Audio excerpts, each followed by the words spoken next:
Hello, Kidon. This is Ken Cuellar with Tyler Properties. I'm here at 70th Drive.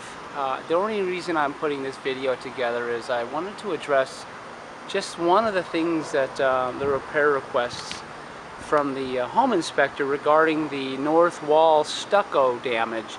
This is the north wall, and the only stucco damage that I can see in the wall, I hadn't had a chance to get out here until today to look at it, just to see to what extent the damage was. The reason I wanted to come look at it is because I noticed in the request, it was requested that it be done by a professional stucco company, and while I think that's very important, depending on the repair that needs to be done, in this case I think it may be a little bit extreme, and I'm sure it was a recommendation by the home inspector, but unfortunately I don't always agree with what the home inspectors have to say. It just depends on their expertise. The only damage that I could find is this damage right here, and as you can see, it's about the size of my thumb. And what it is, if you look up just a little bit above it, I don't know how well this is, this little hole right here has got a little like caulk in it, and then there's another little spot down here where there was like a wall anchor. What this was there used to be two AC systems for this home, and instead when they upgraded, they put this larger unit that facilitates the whole home. That's also why you have this old entrance for the utilities for the air conditioning unit that used to be here, and that's been caulked over. It's going to be not much different than what you see right here. That hole was probably from the electrical box that was connected to the old unit, like the electrical box you see on the panel right there, the little wall right there. The home inspector noted that there was a concern about water penetration. Yes, water can go in this little hole, but if you notice right here, I don't know how well you can see this, but this is foam, and that's usually about a 1-inch foam bat, and then behind that foam is going to be another waterproof barrier that wraps and envelopes the entire home.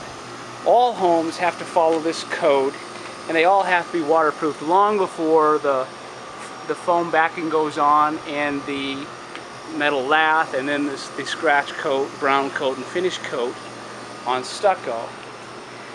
The reason I want to put this together is because I don't think it's necessary for this to be repaired via a professional stucco company. They're going to charge more just to show up and look at it than it really costs to fix, and that's the only reason I wanted to bring this up. I will supply you with a little bit of information regarding Uniform Building Code, the International Building Codes, which is in regards to waterproofing a home and what takes place.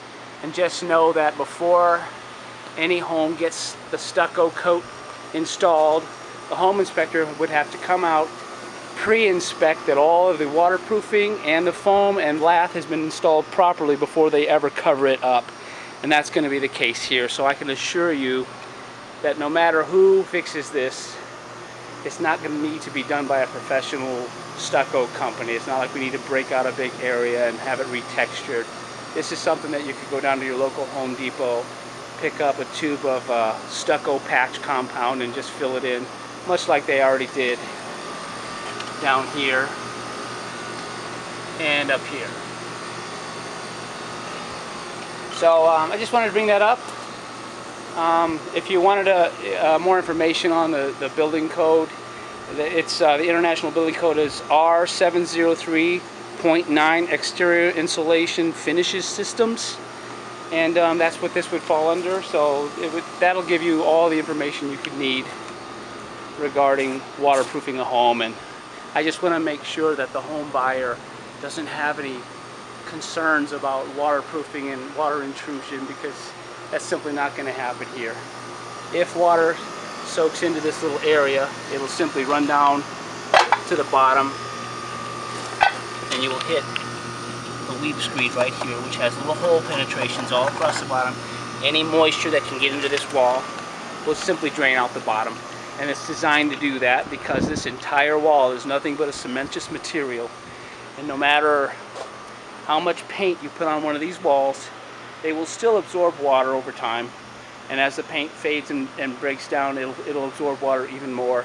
So every time you get a rainstorm, this wall is absorbing water. It's hitting that foam backing and just draining down to the bottom. If you have any questions, feel free to give me a call, and thank you for watching.